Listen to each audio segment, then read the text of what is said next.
Hello, and welcome to another installment of Lean Catalyst Strategies and Tactics for the Transformational CEO. I'm your host, Damon Baker. I'm the CEO of Lean Focus. And in this dynamic 1 hour interview series, we bring together like-minded CEOs who successfully embrace lean thinking to drive exceptional results in their organizations. Through captivating conversations, we dive into their remarkable achievements, uncovering the strategies, insights, and practical wisdom that have propelled them and their organizations forward. Each interview features an in-depth interview with a distinguished CEO who's demonstrated extraordinary leadership in leveraging lean principles, and it's a great opportunity for them to share their experience, strategies, and valuable knowledge with us that we can apply in our own lean transformation journeys. A few housekeeping notes before I introduce today's guest. So all attendees will be placed in listen-only mode. And as you listen to the conversation, we highly recommend that you ask questions. We'll have some time at the end for Q&A. If you go to the bottom of your control panel bar, you'll see a Q&A option. You can type your question in there, and I will moderate the questions to today's guest speaker. And we'll have some ample time at the end, usually about 10 to 15 minutes to get through those questions. So without further ado, I'm going to introduce today's guest, Ernie Lauber, who is the newly appointed CEO of Solve Industrial Group, which is an Audax Portfolio company. We'll get into that here in a little bit. Good morning, Ernie. How are you? Good, doing great, Damon. How are you? How are you doing? Doing well. It's great to see you again. So I'm going to share a little bit about your bio. So Ernie just started as the CEO of Solve Industrial Motion Group, which I mentioned is an Audax portfolio company. Audax is a very large private equity firm, is a high profit, and this business is about 150 million in sales. Solve Industrial Motion Group is a leading virtual manufacturer of motion control products, including engineered bearings and drive components, serving attractive markets via distribution and direct to OEMs with a high aftermarket demand mix. Ernie was most recently the segment president for Park, Ohio, which is a $1.8 billion diversified industrial company. And his division, the engineering product groups that he led, was over a $500 million sales business with 5 operating companies, 2,000 plus employees, and over 40 sites. Prior to Park, Ohio, Ernie was the president of a $325 million division of JBT Corporation and has held ever-increasing roles in responsibility in operations, sales, and marketing. Over a 20 career at Danaher Corporation, where he worked for the operating companies Matco Tools, Danaher Tool Group, and Fluke, which was part of the instrumentation business, industrial business. Ernie also has a Bachelor of Science in Mechanical Engineering from the University of Dayton, he's Dayton Flyer, and an MBA from Kent State University. Does that sound about right, Ernie? Well, you got it. You got it exactly right. You must have gotten it from a good source, Damon. Thank you. Yeah, thank you so much.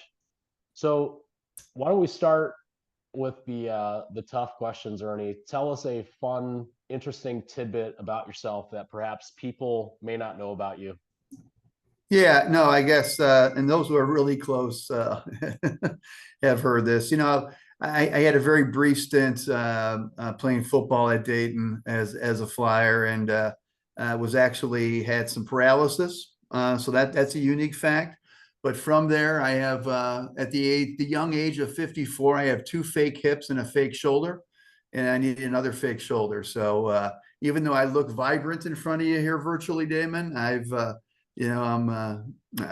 got some fake joints from the fun football days. So there you go. What position did you play?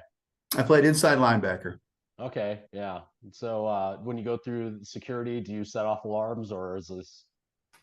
Absolutely. In fact, it gets interesting, with the TSA and all that fun stuff. For those of us who travel a lot, I've got to go. We've got to go through that main area with the larger screening process. So it takes a little bit extra, and it's always fun going overseas because I get a massage from a hairy Eastern European man. So it's great. Sounds like a great time. Yeah. So let's switch gears a little bit here. So tell us about your lean journey, your lean story. So take us back to your very first exposure to this way of operating, this way of thinking. What did that experience do to you in terms of your personal growth, and what did that lead to next, and sort of all the roles that you sought out throughout your career, which have been with lean business system oriented companies? So I would like to imagine that was by design and not accidental, that something really clicked in your head that um, made this about like who you are as a person Hmm. versus, you just happen to land in these companies that were on this journey. No, absolutely. And listen, I'm a process person by nature. I'm visual by nature. I chose mechanical engineering for that reason. Listen, I wasn't the most brilliant mathematician or scientist, in high school. Um, but I knew I'd like to understand how things worked and also how to optimize them.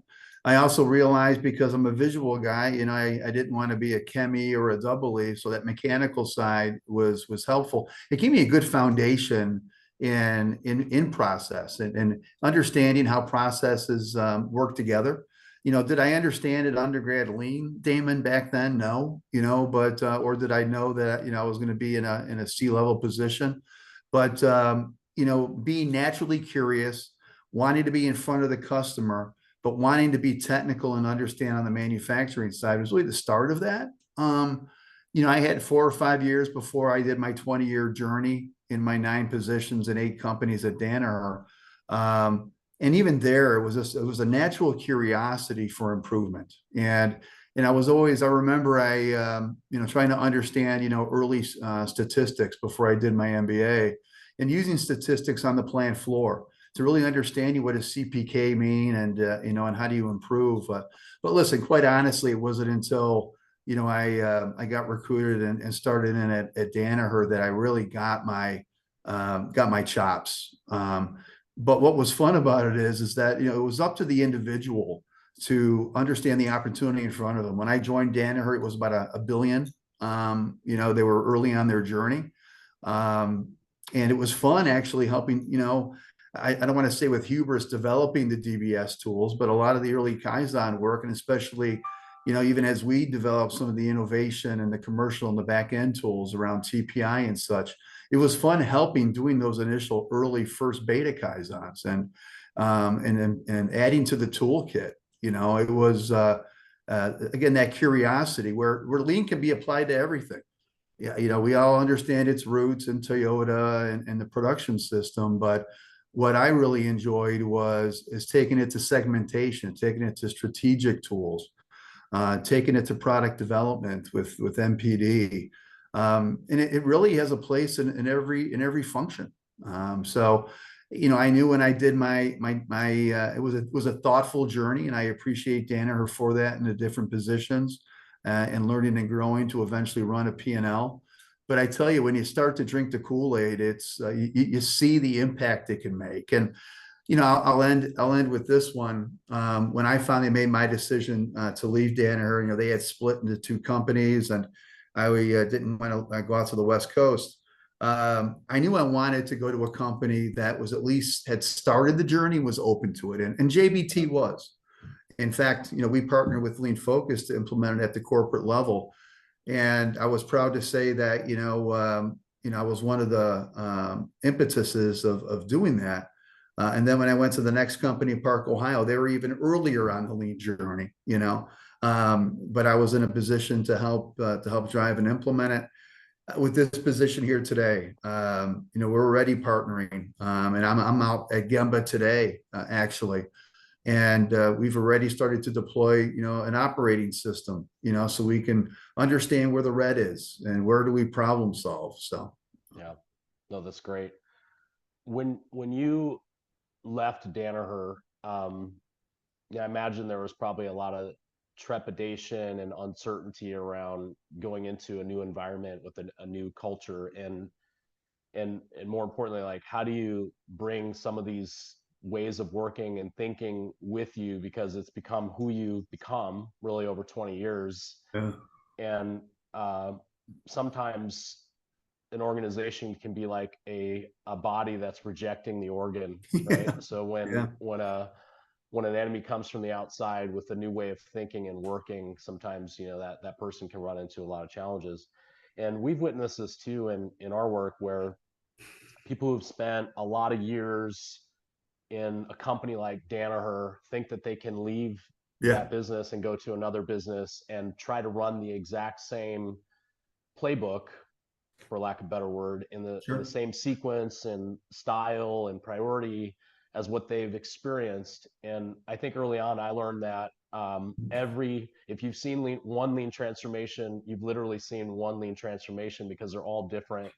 And Danaher's journey is Danaher's journey, and JBT's journey is JBT's journey, Right. and so on and so forth. So what's your thoughts on that, and kind of how are you thinking about this new role at Solve, and how you need to be mindful of all the goodness that the company has, because that they've obviously done successful things to get Right. to where they are today. So how do you preserve the good, get rid of the bad, and add some of what's missing, while not losing people culturally along the journey?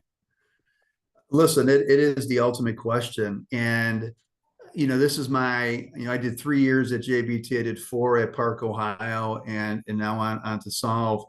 And one thing, a couple pieces I want to pull on. One is each culture is unique.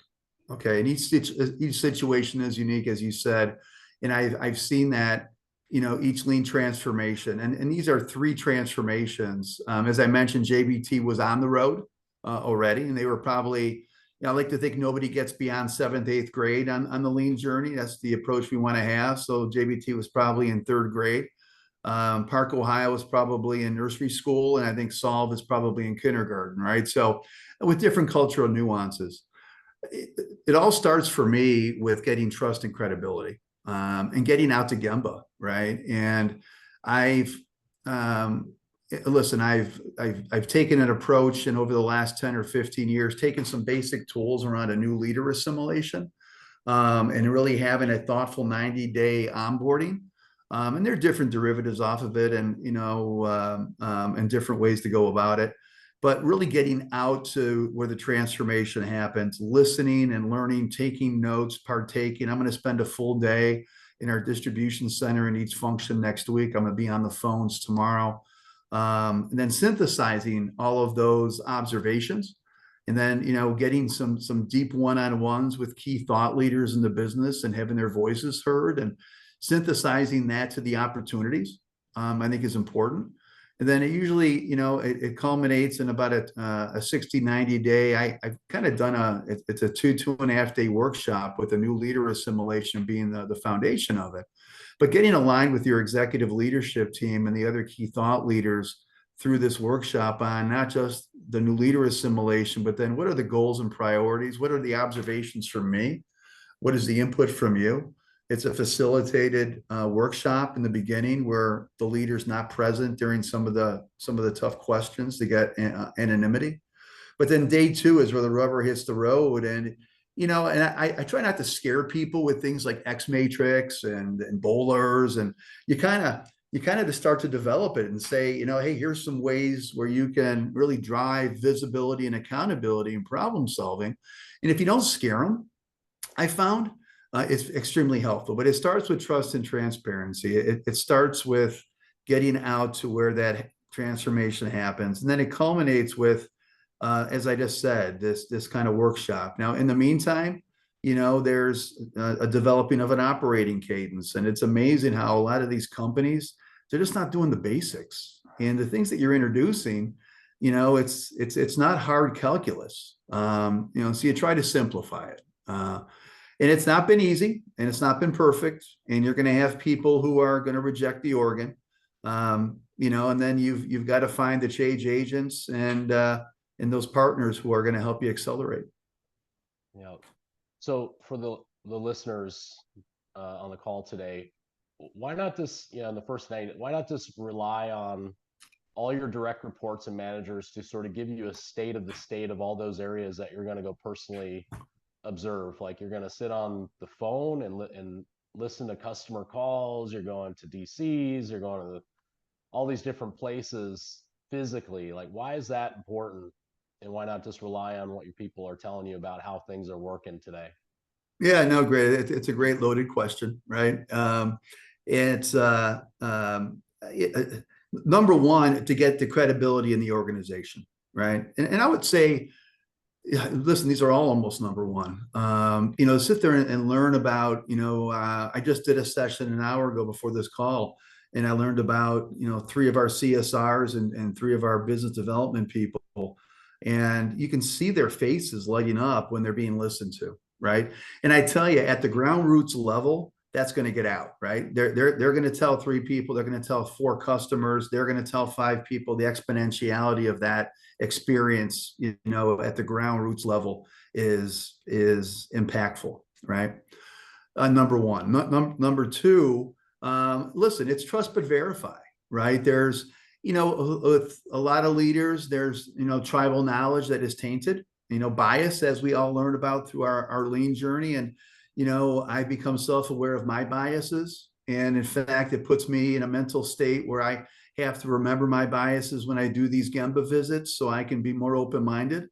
But it is a trust but verify. In the approach taken, I'll do deep one-on-ones with my functional leaders, and you'll usually do that first. And it's like an hour and a half, 2 hour kind of approach I take. From there, you kind of get some themes, and then from those themes, I can go deeper in the organization.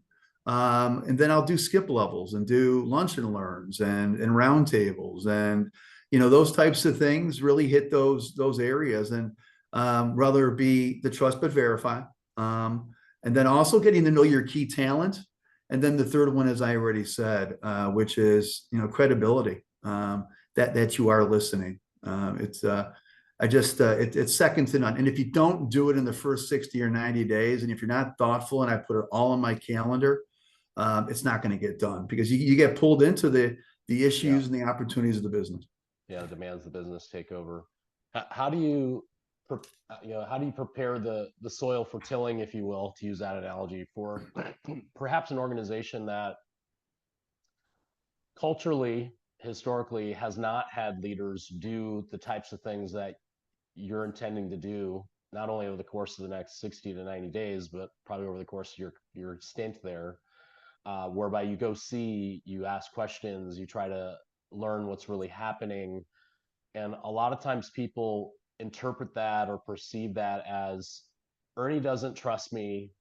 Yeah, And maybe not the frontline people, because I find that, just like you described, that most frontline people love it. Like, finally, I see somebody who's like a leader in this business. yeah, It's more the middle level managers tasked with leading those people that can sometimes be threatened by that action. Like, Ernie is cutting me out and going directly to my people. sure. Therefore, he doesn't trust me as a manager and maybe thinks I'm incompetent. All these stories that they may tell themselves. So, like, how do you put the organization at ease and say, like, look, I'm not here to write down who I'm firing and all this kind of stuff. It's like seeking to learn. So how do you do that? Yeah, there's a couple ways. Number one, it's being upfront and transparent with the process. So even before I formally had my first day, I met with my executive leadership team, and introduced myself. Also went over my approach to this onboarding, as I'm talking about, to take start them through the change process.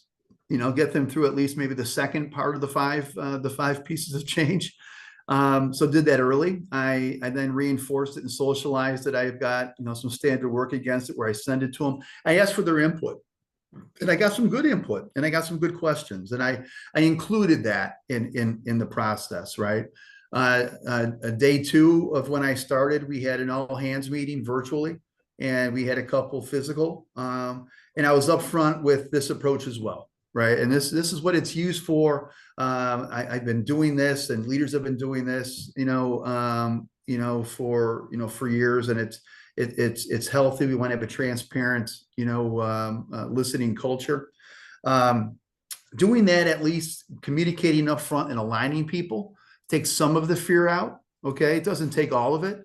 The other piece, though, is acknowledging, their accomplishments and being authentic with it. Right. I mean, the organization I'm with now, they've had 5 acquisitions in 3 years. They've they've gone from 15 million of EBITDA to 50 million of EBITDA in 3 years. And they're seeing a lot of growing pains with it. So number one, acknowledging the incredible accomplishment of what that is. Number two, the complexity and the difficulty of what that is. And then number three, the challenges that have come from it, right? And that I'm here to help enable and unlock and make their lives easier. Okay. And hey, listen, I'm going to listen to you. I'm hearing, and then repeating back, this is what I heard, right? So, hey, Damien, you're telling me, we've got a same day parcel challenge, but it's because of a process that is not being improved, and then you improve it, right? Sometimes you take the impact versus the easiness of trying to improve something. If you can get some low hanging wins, through some of these Gemba visits, it further enhances the credibility. I'm hearing my leaders now when I'm doing skip levels, and I have them kind of there at the beginning and the end. They're starting to drink the Kool-Aid, starting to having a common language, right? Mm-hmm. So again, it's being upfront and transparent. Telling them 10 ways, 10 times is really important. Acknowledging where they've been and celebrating that, and then how you're going to unlock and further accelerate, from a good foundation. Yeah, and I think knowing the way I know you, like this is a leadership behavior that will not end at the end of your onboarding. Like this will be part of your leader's standard work to routinely like go on safari in the business and like see how the business is actually operating, which models that behavior to your leadership team and obviously to their direct reports. And before you know it, you've got an organization of leaders who are behaving in a similar manner, right? And then that's when the real magic starts to unfold. So I want to kind of go back and recap some of your stints, right? And because I think that there's some nuances and some challenges that you face in each type of environment that you've been, which make it unique. And then I want to spend a little bit of time on Solve, because I think that's probably the most unique one that you haven't done yet. And stop me at any point if you think I'm correct in this assessment. So you're at Danaher, 20 years. 20 years at Danaher is like 40 years at any other company. I like to say, just multiply it times 2. Yeah. High expectations, push for results, publicly traded business. It's kind of like deliver the number, right? Use DBS to get there in an obvious way. It's like an intense, rigorous, disciplined way of running a business. And, you don't have to convince, I would say, thousands of people like you need to use DBS to achieve results. I think people have come to their own realization, like the only way I'm going to hit these numbers is if I fix and improve the processes, right? So there's less selling, I think, involved in that. Yeah. Then you leave there, you go to JBT, which is another publicly traded company, but earlier on in the lean journey, probably not as intense and rigorous, and certainly not as widespread across some of the non-manufacturing areas. I would say, at least in the manufacturing pieces that I saw, that there was some intensity and rigor in ops, but that didn't translate to the other parts of the business. So that was sort of like the pioneer that needed to be settled. Then you go to a family-run business, right? And I don't know if that was your first family-run company experience, but I had one in my lifetime, and I said I would never do another one. So I don't know how yours was, but you encounter a bunch of different challenges. You're not publicly traded. You're not speaking to investors. You don't have to answer to a lot of those outside critics and expectations. And sometimes the way decisions get made are oftentimes irrational, and you're sort of like scratching your head going like, I can't believe we just did this. And then you come to find out that so-and-so is a cousin, or it's like, not to say that that's what happened in your situation, right? So you want to do all the right things, but the organizational culture holds you back from that. And it has more to do with the ownership equity structure than anything, honestly, and individual personalities. But now you're in private equity, right? And we've been a private equity partner now at 2 different firms. We work in private equity through lean focus, through full cycle M&A, value creation, the whole thing. And there's what I've experienced is a lot of things. But one that stand out to me are there's less appetite for a total company-wide cultural transformation, Hmm. adoption of lean business system, top to bottom. It's laser focused on the value drivers. I've got a discrete Yeah. amount of time, which Yeah. in some cases can be as short as 3 years and as long as 7 years, that I've got to turn this asset and sell it at a higher price so I can get a command a higher multiple. So you may be focused on really specific things while ignoring lots of other parts of the business, Yeah. not because you don't care about them, but because you have a different goal. It's not long-term shareholder value creation like Danaher, where Sure. yeah, we're getting on a quarterly call. However, like, we're making decisions for the long-term health of the business, even though sometimes it feels like we weren't internally when you're in it.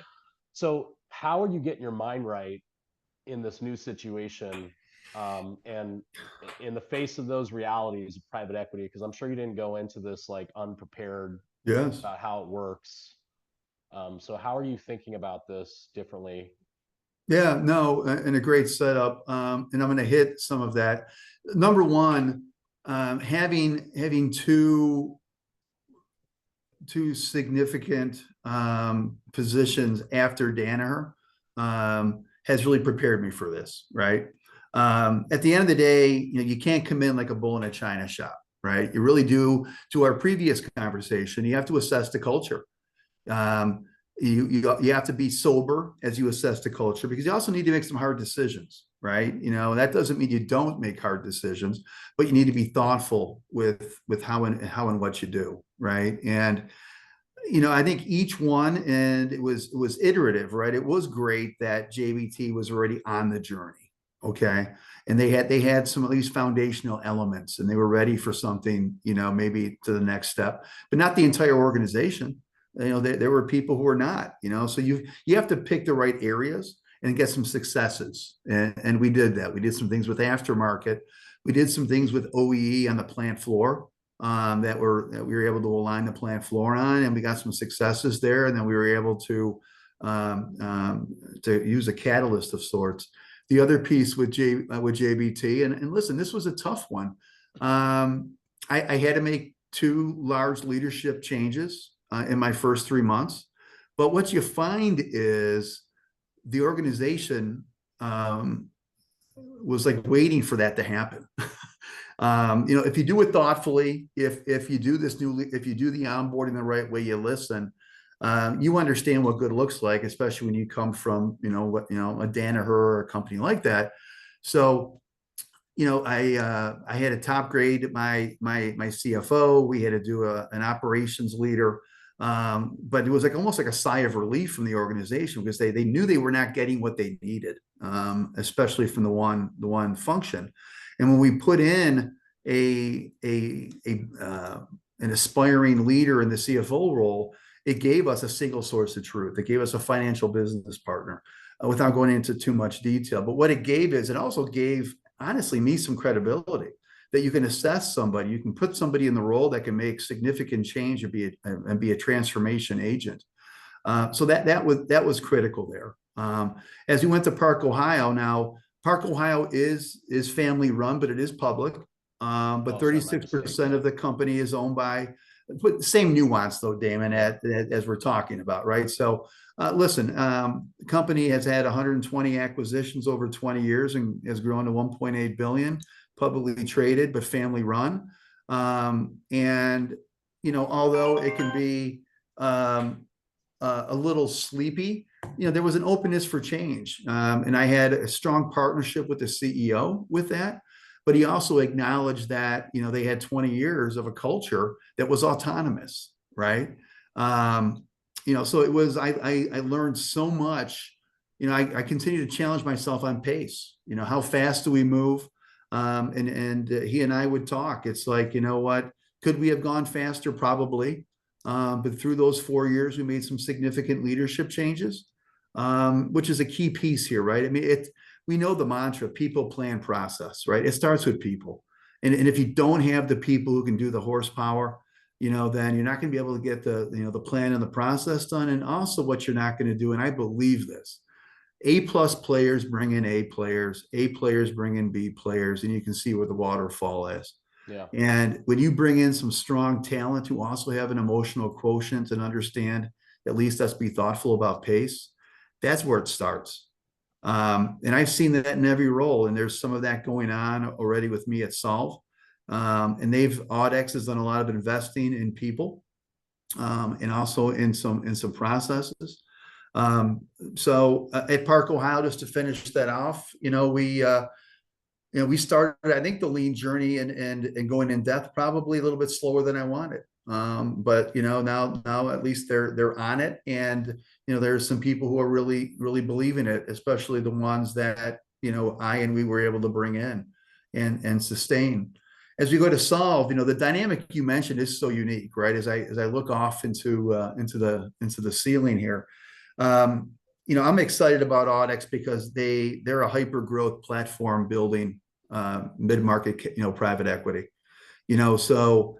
As you buy and integrate companies, you need an operating system, right? You need to have some basic tools on integration, value stream mapping, and some intense gap analysis and risk analysis. So there is an appetite for a level of it right now. As you said, Damon, end of the day, you've got to work towards, what are the very specific value drivers, right? And I'm challenging myself, and I've got some thought leaders around me, and even those at Audax who, I'm trying to balance the level of depth that an operating system and then this lean implementation, goes towards. Yeah. What's interesting though is we're trying to create something that is sustaining. It is a platform around our product categories that's going to live on in perpetuity, whether we sell it to a strategic or we sell it to a large cap, private equity. So in this case, it's a little bit unique in that there's more of an openness and appetite, for those tools because it is a platform. So yeah, I've found through personal experience, private equity, that the leash is short. The points you earn for doing things outside of the focus areas are zero. Yes, right. And if you're not delivering results, you maybe get a couple quarters of relief before a personnel change is made. So that I would almost argue that like the expectations in private equity are even greater than what we experience in Danaher, because like they're beholden to these investors, right? And oftentimes like the knee-jerk move is take that person out, put a new person in, because that sends the greatest message to the investors that we're on top of things as the LPs in the firm. So I want to shift gears. So at the beginning of your career, operations kind of focus, right? And I would say, yeah, it seemed like pretty quickly you got into the commercial side, and then more of the latter piece of your career has just been on commercial functions and roles and responsibilities, things like that. So if you were to like sit me down as a new employee and give me your philosophy on lean applied to growth, lean applied to commercial processes, like educate me, because maybe I'm coming in your office and I was like, Ernie, lean doesn't work in sales, lean doesn't work in marketing, like we don't build cars here, all this kind of stuff. Like, set me straight. Like, how would you explain this to the layperson that maybe doesn't appreciate what you went through and lived in numerous circumstances, and not only like implemented but benefited from the outcomes of improved performance by adopting that way of thinking and those processes? No, absolutely. Early in my career, I was in product management. All right. And I think that was extremely helpful. I mean, true product management basically sets the tone for the organization, or at least your portfolio of what you're driving, right? You're basically a mini P&L leader. Early in my Danaher career, I had probably about 7 Danaher plants and about 50 plants, worldwide, all around a set, product mix, all to 2 or 3 set verticals and a couple different personas, right? You can already tell by how I set that up. That's what strategic product marketing is, right? Understanding the purchasing mapping, the financial and the emotional pain of a persona. And learning that early on, but then also having to take that to a product road And then, segmentation is a great tool. I mean, I think it's I remember early on when, when it was first installed, it can be taken against any problem solving piece, out there. How do you slice and dice? How do you segment? And then it helps you with Pareto analysis. It helps you in so many ways to think. And that's where I usually start, and whether you're segmenting out your distribution channels, your go-to-market approach, your personas, your verticals, whatever it is, it's been immensely helpful for me. And in product management, I think starting there, and then having it waterfall down to where you've got to get operational excellence out of your plants, and understanding quickly how that plant's set up and what they're delivering is really critical. So in that role, it really hit almost all the elements of lean, from the operational toolkit to the people side, to the back office, to the commercial. And I segment out commercial two ways. I circle it with innovation, but, where I've seen, the commercial side is selling what you have and identifying what you need to sell through segmentation and some of those tools. So, from there, I sat on the plant floor as a sub plant manager for 2 years. And I tell you, understanding the power of value stream mapping, and really all value stream mapping is, as we all know, from the back to the front, what are the, it's almost like a mini constraint analysis tool, right? Where are the prioritized Kaizen bursts, and you're doing it by understanding, time and inventory, and it really sets up your plan. And, when you find people who understand the power of those tools and you put them around you, and then it sets your plan going forward. And that even sets your plan going into, understanding the power of PSYOP, and then you get the commercial side involved. So, I'm extremely lucky with the experiences I had during my 20 years, at Danaher, and sitting in 4 different go-to-market companies, and in 8 different roles there really exposes you then, whether you're selling into distribution or you're selling into an OE. And then you can see how these tools apply to everything. And I had that when I was at Park, Ohio. I had a couple of people say, well, it doesn't apply to me. And, I said, let's back up and understand what we're trying to do here, And, they didn't have the ultimate aha moment, but over about a month or 2 after a workshop and after seeing the tool, because I had a portfolio of companies at Park, and some were capital equipment, some would forge products, some had heavy aftermarket components. And we had a workshop. We were all in the same install. And it was there that people had saying these tools transcend any market. They transcend anything, period. And I said, understand what this is going to do. It's a common language. It's a common approach. We're going to have standardization. And you can imagine the power in that. And also in transferring people around to different businesses, so very impactful. Is sales an art or a science, Ernie? Well, I'm going to lead with science, Damon, but I'm not going to, it is a science, but, there is also an art, an experience, I would say, to it. Okay. Yeah, so there's an art to the science. Is that what you're saying? There's an art to the science. Maybe it's a 70-30, right? And the experiential piece is important. I'll take that.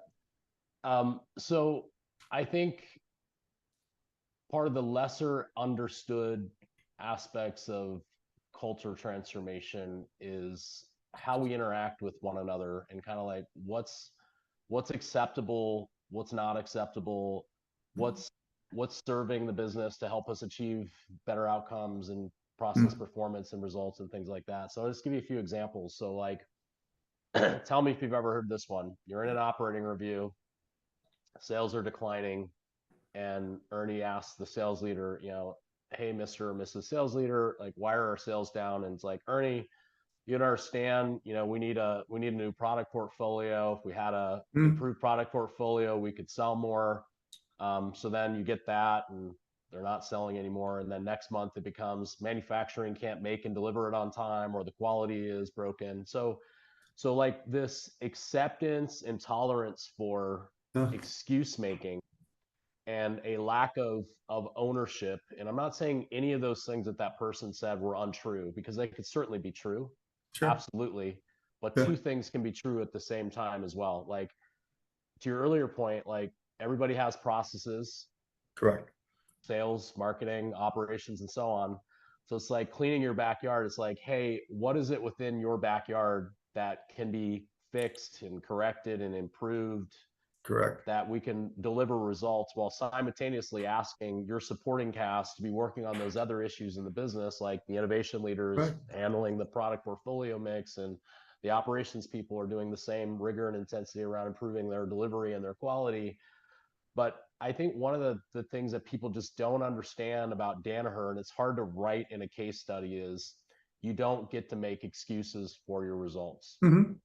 You maybe get to do it one time, and it's usually earlier in your career before you learn that, like, you can't show up and say those kinds of things. Right. Right. So like, how do you shift the culture that historically has operated that way, where it's finger pointing, infighting, not owning the outcome, making excuses, shifting the blame, Yeah. all those kinds of things, Yeah. sort of just firing everybody. Yeah. No, listen, it's, it starts, well, it starts with data, number one, right? And then, when somebody hears that, they're going to get paralyzed by the data. Do you have a single source of truth? Do you believe it? And all that stuff. So what I try to do is step back, and I've had this in every new engagement, and I have it here. We have an on-time delivery challenge, and it is data, and it's segmenting it out, right? So there's a couple pieces I want to pull on, and hopefully I'll come full circle. It's acknowledging that, yes, okay, hey, listen, Mr. and Mrs. Salesperson, let's use on-time delivery. I understand it. All right, we've got an on-time delivery piece. Now I'm gonna now Pareto out and understand the execution side of why aren't we taking care of shipping what we have, and then we have a separate issue that says now we also don't have it, and why don't we have the right mix? We have a high mix, low volume, long tail business. Okay. So all of a sudden now we're segmenting down to point of impact. Really, where should we be focused? I went out to Gemba, and on the execution side, we further segment out to a third level Pareto, parcel and LTL, right? And then there's a different set of problem solving there that we've already gotten to. And on the availability side, or the not availability side, there's a segmentation of catalog, non-catalog, and some other things. So all of a sudden now we're getting a point of impact as to how do we deal with it. So we share with the sales leadership that, okay, listen, it's not perfect, but you can see, and we used the bowler in this past week in our board meeting, you can see the improvement of parcel, and our customers starting to feel it. And we're noticing, yes, they're starting to feel it. Now, okay, that's a separate set of countermeasures if we're not hitting our bookings goal, right? Because maybe they're not feeling it yet, but we just invested in this big distribution center, and we've gone from 40% to 95% in the last trailing 3 months, over 90% of parcel same day delivery. Okay. All that information was there, but they never knew it. All right. So now we've got it. We're going to focus on LTL. We're going to do some improvements there. But now let's shift the conversation. Let's just shift it here for a minute, Jimmy Sales, and say, what can we control? Okay. Yeah. And now let's use Pareto. And you went there a little bit already, Damon, right? What's in your backyard? If your backyard is a backyard of a 1,600 square foot house, then so be it. If it's a backyard of a 10,000 square foot house, we have more to play with. But now, same thing, data and segmentation. I'm asking for information that says we have a sales plan, right? A bookings plan, and we understand the bookings plan. We understand the conversion rates and everything that we assumed. And then we take our 3 methods to market and then the customer mix underneath there. And I just said, listen, and listen, I'm very impressed with this team and that they're not making excuses, right? And they're open to say, okay, what can we control? And again, there's no doubt our on-time delivery is an issue, and I'm not minimizing that. But I said, okay, with what group of customers is that an issue? Because now we're going to have a communication plan. We're going to have an open house at the DC. We're going to do a promotion and a spiff around, we're back. Compared to, we're not getting the share shift we wanted amongst a strategic group of customers, Or the other thing we're seeing is that, and this was an epiphany last week, that on the bookings, we have a heavy transactional break and fix component to our business. And that's where some of the issues are, tied back to on-time delivery. Yeah. But we're also seeing that our funnel delivery, while it's executing, it's not going to be delivered until 2025. Yeah. Right? So the assumptions were wrong. But through this problem solving effort, all of a sudden now we've got the sales team. We're acknowledging that, yes, we've got an issue on OTD. We get it. You can see that we're seeing some improvement. We've got some leadership behind it. And now we're seeing that you've got some areas that we can focus on communication, but you're also underperforming in some areas. And let's focus on those, right? So it's an iterative kind of conversation there. And I'll tell you, I see 9 times out of 10 that works. And I'm excited about the organization I'm belonging to now because they're open to it. So, yeah. So to sort of summarize that, it's like get everybody unified around a shared understanding around the problem, the data, the analysis, and that kind of thing. So we can all look at it and see it and talk about it the same way. And that can be uncomfortable, as you talked about, because a whole other round of excuse making happens.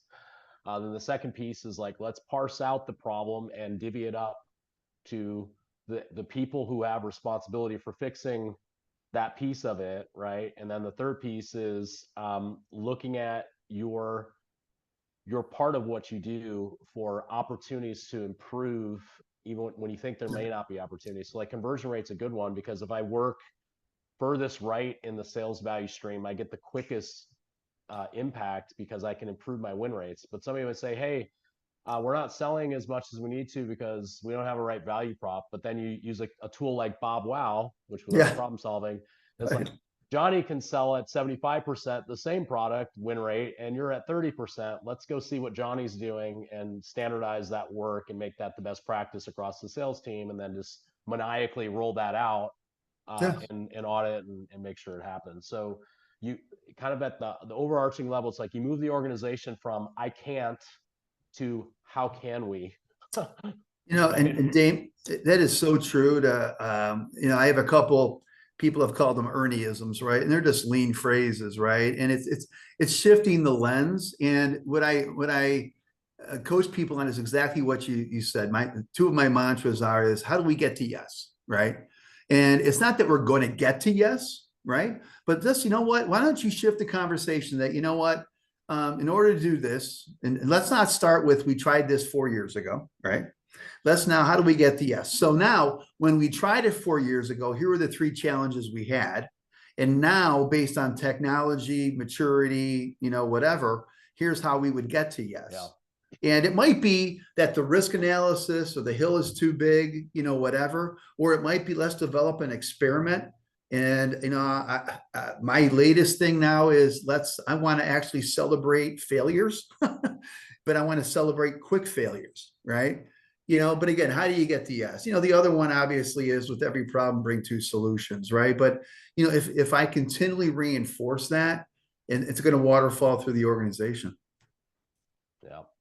You ready to answer some questions from the audience? Sure. If there are some, absolutely.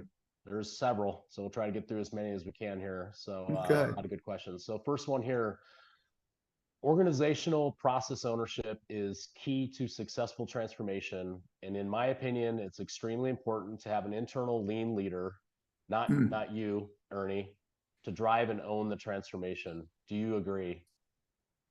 So my short answer is yes. I've grappled with this though through my career. Listen, not that we need to mention Danaher every 5 minutes here, but it's important to be self-sustaining.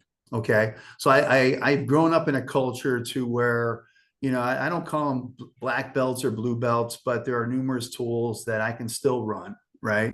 And I want to have people who can do that. And I believe in having a matrix saying, okay, on your executive team, everybody should be able to lead 2 things over time. Okay. With that said, especially in a newer organization, I do see the value of a lean leader. A couple challenges. One is you want to make sure that that leader has a black dot, right?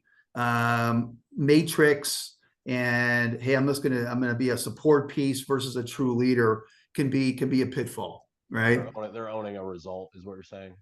Own a result, Yeah. right? With that, and we can go on and on with this. I know there are more questions, but right now I'm in the process of I need leadership in supply chain and operations that has lean zealotry.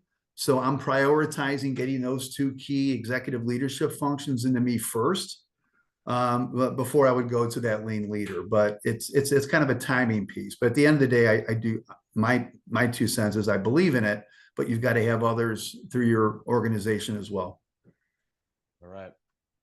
Next question is around high expectations. So how do you recalibrate the organization, almost thinking like a dial? You know, if solve is currently at a 5, how do you move them from a 5 to an 8 to get a higher set of expectations around performance? And this wasn't in the question, but I'll add this example. Like you see this as on-time delivery. It's like on-time delivery is green.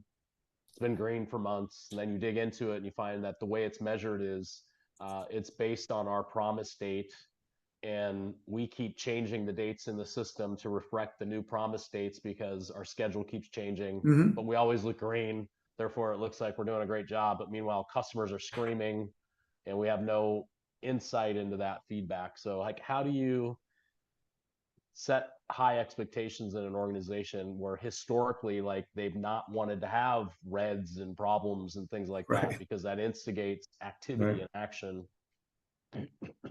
Yeah, no, and I tell you where I start is stretch versus strain, and this is where we would talk about policy deployment X matrix versus a daily KPI, right?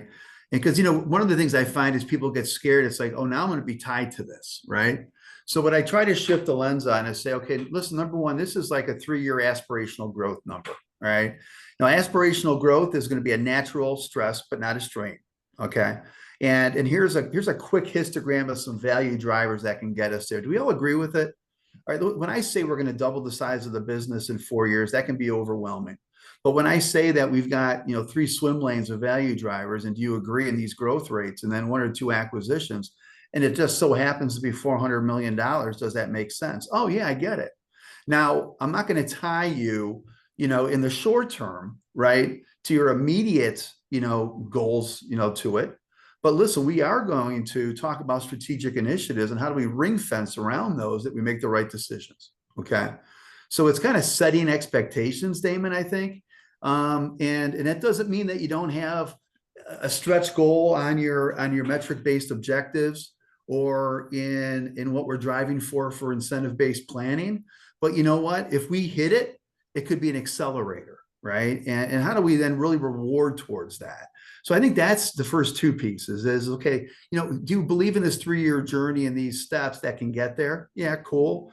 Number 2, again, it's saying, how do we judge performance versus, daily stuff versus these stretch goals.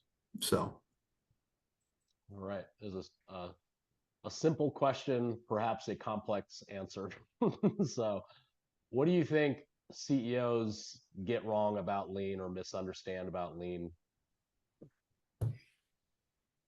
Well, I will first say those who haven't lived and breathed it, it's very challenging. And I've seen it. I think one thing I would say is when I hear lean training, I cringe, right? Because there's no such thing. Are you on the lean journey or not, right? Are you going to implement it or not, right? I think, and mistake might be too strong of a word, but because I'm not trying to say that, you've got an industrial engineer, you're going to put them through some lean training, whatever. But listen, it's my role as the guide of the future of the company, through, synergies and simulation and collaboration with the whole company is to set a tone and a vision, right? And I'm very thoughtful on words, and I think it's really critical. And I will tell people, no, we're not going to do training. This is an implementation, right? Now, we might do a beta test workshop with a set of thought leaders around, a lean boot camp and a problem-solving piece. And we've done that in partnership, Damon, in my last 2 places. But we're going to do it around a burning platform, right? So a business training, issue. Yeah. training, reading, that's not going to do it. I think taking a complex burning platform issue and trying to solve against it with some lean tools as a beta test is the way to go. So I think, people will minimize, right? And then the other piece is, hey, we don't have time for it this quarter because we've got to hit the numbers, right? And you got to rip the Band-Aid off because you're never going to hit the number like you want to unless you start the journey. Yeah, that's my favorite one. I kind of chuckled when you said that one. I reflect back on my Danaher days. It's like, we didn't have time to do any of that stuff either. No. It's like you had to, because there was no way you were going to achieve Yeah. the business outcomes unless you change the way you worked. Like, simple. So it's either, kid yourself into thinking that you're somehow going to manipulate the numbers to achieve a better outcome without Right. changing the way that you work. It doesn't work that way. Well, and if I can, It's before you good. go on the next I would one, lose weight without dieting and exercising if that was the case. no, that's it now, but it's also acknowledging, and we do this in the lean boot camp, right? It's acknowledging that early on it's extra work, right? Yeah, but being real about it, right? And then having a conversation saying, okay, maybe one of these other priorities has to come off, or at least for the next 3 weeks, are we all willing to come in? We did this in our workshop with the Forge Group at Park, Ohio, had a president, and this is his leadership. And I applauded him for it. He said, for the next 2 weeks, we're going to come in at 7 in the morning. All right. And let's make progress against this. Mm-hmm. All right. And then let's celebrate it at the end of that. Right. Pizza, going out, whatever it is. And then acknowledging, and everyone acknowledges too, that not only, okay, is it work early, but do you see that 9 months from now, it's going to make your job easier? And everybody's like, yes. Right. So acknowledge that up front. All right. Next question. How do you monitor the leadership behavior transformation? So I think it's more of a qualitative judgment of whether or not the way we're behaving and acting and interacting with another is improving, and you're seeing less of some of those behaviors we talked about earlier, like excuse making and low expectations of ourselves and blaming each other. That's a great question, because I've got some of that. I've got some of that now, and so I do it through a couple other. Number one, you have to model it yourself, right? You have to constantly model it, pick your words, reinforce, go the extra mile. But you've also got other key people. Your VP of HR. I'm using my VP of HR in this role to question and reinforce and ask questions of different leaders in the business, and doing the same thing we just talked about, right? And having her help shift the lens to how do you get to yes. Hey, I'm not going to use names for the innocent. I know we tried this 3 years ago, but as Ernie says, how would we do it now? And having her, go with it. I've got extreme strength in my CFO, and having him with his leaders underneath him who are strong, not just doing it, but going in the organization and saying, hey, I'm here to help. Have you thought about this? So I think it's one way to do it is not just model it yourself, but also have others kind of reinforce it and coach it throughout the organization. We're coming up on the hour here. Any parting wisdom you would give to a CEO that perhaps is just about to initiate his or her own lean journey? What advice would you give them? Well, I'm looking in the mirror right now, as you've heard for the last hour, right? And I think it's constant reflection. It's recalibration. It's asking of your team, what are your thoughts? Getting feedback, right? But then also balancing that with conviction, right? And in understanding that, listen, we can balance some things here. I'm going to take your feedback, but understand we're on the journey, right? And having that conviction is really important. That's great. Thanks, Ernie. So before we bid farewell, I encourage all of you to take a moment to reflect on the valuable insights and practical advice that Ernie shared with us today, and how you can apply these lessons in your own organization's lean journey. If you have any further questions or would like to explore the possibilities of initiating or enhancing your own lean transformation, please don't hesitate to reach out to us at Lean Focus. We're here to support you every step of the way. And once again, with heartfelt gratitude, I want to thank Ernie for taking time today, for sharing his experience and expertise with us. and are grateful for his to this interview series. This interview recording will be emailed to all of you one day after the conclusion, and will actually live on YouTube, and you can watch this at your own leisure time and time again. Thanks, Ernie. Appreciate it. Good seeing you. Great. Look forward Thank to working with you. you. Thanks, Damon. All Great right, stuff. Take care. Bye. Thanks.